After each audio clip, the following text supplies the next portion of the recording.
જો તમે નાટા, શેપ કે કોઈ પણ આર્કિટેક્ચર એન્ટ્રન્સ એક્ઝામની તૈયારી કરી રહ્યા છો અને એલિમેન્ટ ઓફ ડિઝાઇન તમને કન્ફ્યુઝિંગ લાગે છે તો આજનો આ વિડીયો છેલ્લે સુધી જરૂર જુઓ, કારણ કે ડિઝાઇનની શરૂઆત અહીંથી જ થાય છે. જેમ કે ઈંટો જોડી જોડીને દિવાલ બને છે અને દિવાલો જોડી જોડીને મકાન, એવી જ રીતે કોઈ પણ ડિઝાઇન બનાવવા માટે તેના બેઝિક પ્રિન્સિપાલ ખૂબ જ મહત્ત્વના હોય છે અને આ પ્રિન્સિપાલ આર્કિટેક્ચર એન્ટ્રન્સ એક્ઝામ માટે એટલા જ જરૂરી છે. આ વિડીયોમાં આપણે એલિમેન્ટ ઓફ ડિઝાઇનનું ઇન્ટ્રોડક્શન સમજવાના છીએ. આજે આપણે એક્ઝામ્પલ વગર બેઝિક લેવલ પર કઈ રીતે કોન્સેપ્ટ ક્લિયર કરવા તે ઉપર વધુ ભાર આપીશું. એલિમેન્ટ ઓફ ડિઝાઇનનો સૌથી પહેલો એલિમેન્ટ છે ડોટ. ડોટ વિશે વધુ વાત કરીએ તો ડોટ શું છે? ડોટ પાસે ન તો લેન્થ છે, કોઈ પણ વિડ્થ નથી, કોઈ પણ હાઇટ નથી અને કોઈ પણ વોલ્યુમ પણ નથી. ડોટ ફક્ત એટલું રિપ્રેઝેન્ટ કરે છે કે કોઈ એક પોઈન્ટ પર કંઈક અસ્તિત્વમાં છે. ડોટ વગર લાઈન નથી બનતી. એટલે જ એલિમેન્ટ ઓફ ડિઝાઇનનો બીજો એલિમેન્ટ છે લાઈન, કે જ્યારે એક પછી એક ડોટ કનેક્ટ થાય ત્યારે લાઈન બને છે. લાઈનની ડિઝાઇનનો ખૂબ જ ઇમ્પોર્ટન્ટ એલિમેન્ટ ડોટ છે, કારણ કે લાઈન ડિઝાઇનને ડાયરેક્શન આપે છે. ટાઈપ ઓફ લાઇન્સ એટલે કે સિમ્પલ એક્સપ્લેનેશનમાં વાત કરીએ તો હોરિઝોન્ટલ લાઇન વિશે. હોરિઝોન્ટલ લાઇન એવી જગ્યાએ યુઝ કરવામાં આવે છે કે જ્યાં આપણે કામનેસ, કમ્ફર્ટ અને રિલેક્સેશન જોઈએ છે, જેમ કે બેડરૂમ, લિવિંગ રૂમ, અને જ્યાં આપણે આરામ કરવો હોય એટલે કે બેડરૂમ કહી શકીએ, કોઈ પણ જગ્યાએ કે જ્યાં આપણે આરામ કરવાની જરૂર છે તે જગ્યાએ આપણે હોરિઝોન્ટલ લાઇન્સનો યુઝ કરી શકીએ છીએ. ત્યારબાદ વાત કરીએ તો વર્ટિકલ લાઇન્સ વિશે. વર્ટિકલ લાઇન્સનો યુઝ સ્પેસને ડિવાઈડ કરવા માટે કે કોઈ પણ એક પર્ટિક્યુલર સ્પેસને સેપરેટ કરવા માટે યુઝ થાય છે. જેમ કે રૂમ અને બાથરૂમ, એટલે કે કોઈ પણ એક મેઇન રૂમ છે તેની અંદર જ આપણે બાથરૂમને ડિવાઈડ કરવું છે, બાથરૂમને સેપરેટ કરવું છે, તો તે માટે વધુ પડતી જગ્યાએ વર્ટિકલ લાઇન્સનો યુઝ કરવામાં આવે છે. ત્યારબાદ વાત કરું તો ડાયરેક્શનલ લાઇન્સ વિશે, જ્યાં મૂવમેન્ટ, ઇન્ટરેસ્ટ કે ક્યુરિયોસિટી જોઈએ, એટલે કે ક્યુરિયોસિટી જાગવી જોઈએ, કોઈ પણ કામ પ્રત્યે કામ કરવાની ભાવના જાગવી જોઈએ. તે તમામ જગ્યાએ એટલે કે ઓફિસમાં કે મીટિંગ એરિયામાં આપણે ડાયગનલ લાઇન્સનો યુઝ વધુ કરતા હોઈએ છીએ. ત્યારબાદ એલિમેન્ટ ઓફ ડિઝાઇનનો ત્રીજો અને મહત્ત્વનો એલિમેન્ટ છે શેપ્સ. શેપ વિશે વાત કરીએ તો જ્યારે લાઇન કનેક્ટ થઈને ક્લોઝ ફિગર બનાવે છે ત્યારે તે શેપ ક્રિએટ કરે છે. જ્યારે શેપ બે પ્રકારના હોય છે, ઓર્ગેનિક શેપ અને ઇનઓર્ગેનિક શેપ. શેપ 2D હોય છે અને શેપને લેન્થ અને વિડ્થ હોય છે. ત્યારબાદ એલિમેન્ટ ઓફ ડિઝાઇનનો ત્રીજો અને ચોથો અને અગત્યનો એલિમેન્ટ વિશે વાત કરીએ તો ફોર્મ. ફોર્મ એ 3 ડાયમેન્શનલ છે, જ્યારે શેપ 2D અને ફોર્મ 3D હોય છે. શેપ 2D અને ફોર્મ 3D હોય છે. ફોર્મને લેન્થ હોય છે, વિડ્થ હોય છે, હાઇટ હોય છે અને ફોર્મનું કંઈક વોલ્યુમ પણ હોય છે.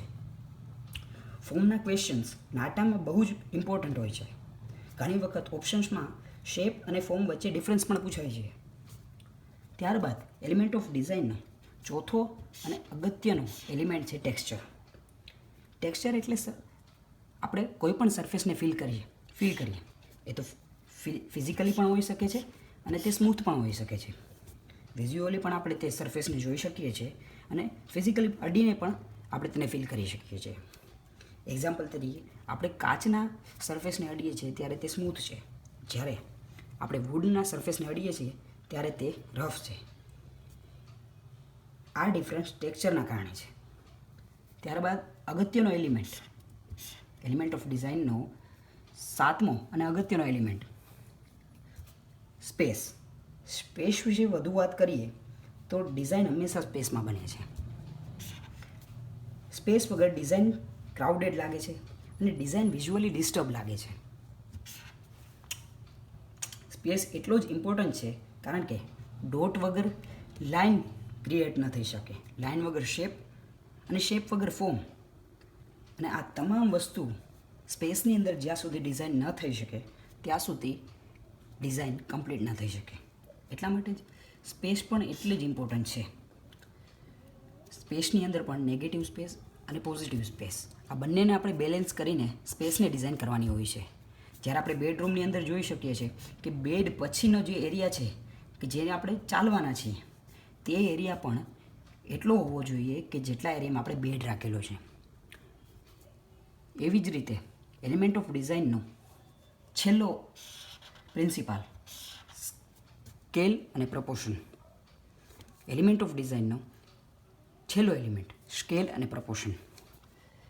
સ્કેલ વિશે વાત કરીએ, ઉદાહરણ સમજાવીને વાત કરીએ કે કોઈ પણ એક આપણને મોટો રૂમ ફાળવવામાં આવ્યો છે અને તે મોટા રૂમની અંદર આપણે ફર્નિચર ડિઝાઇન કરવાનું છે. તો તે આપણે મોટા રૂમને અનુરૂપ ફર્નિચર ડિઝાઇન કરવાના છીએ. એટલે આપણે મોટી સ્પેસ મળેલી છે તેને અનુરૂપ કોઈ પણ ઓબ્જેક્ટનું ડ્રોઈંગ કે ઓબ્જેક્ટ ક્રિએટ કરવાના છીએ.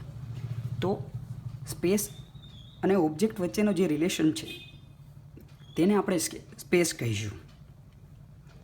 જ્યારે પ્રપોર્શનને સમજીએ તો એક ડાઇનિંગ ટેબલ છે, તેની નીચે જે પાથરવાની ચટાઈ છે તે ચટાઈ અને ડાઇનિંગ ટેબલમાં રાખેલી જે ખુરશી છે, ડાઇનિંગ ટેબલમાંથી ખુરશી બહાર કાઢીને ચટાઈ પર રહેશે કે ચટાઈની બહાર રહેશે ને અડધી ચટાઈ ઉપર રહેશે કે પછી અડધી જમીન પર રહેશે, એ જે રેશિયો છે એ જે પ્રપોર્શન છે એટલે કે ઓબ્જેક્ટ વચ્ચેનો જે રિલેશન છે તેને આપણે પ્રપોર્શન કહીશું.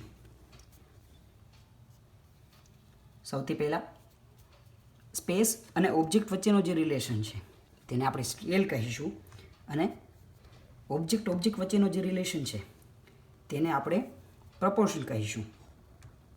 આજના લેક્ચરમાં એલિમેન્ટ ઓફ ડિઝાઇનનું બેઝિક ઇન્ટ્રોડક્શન લીધેલું છે આપણે. આવા હેલ્પફુલ વિડીયો માટે અમારી ચેનલને સબસ્ક્રાઈબ કરો, શેર કરો અને ખાસ કરીને તે સ્ટુડન્ટ સુધી પહોંચાડો કે જેઓ ઇંગ્લિશ કે હિન્દીમાં કમ્ફર્ટેબલ નથી.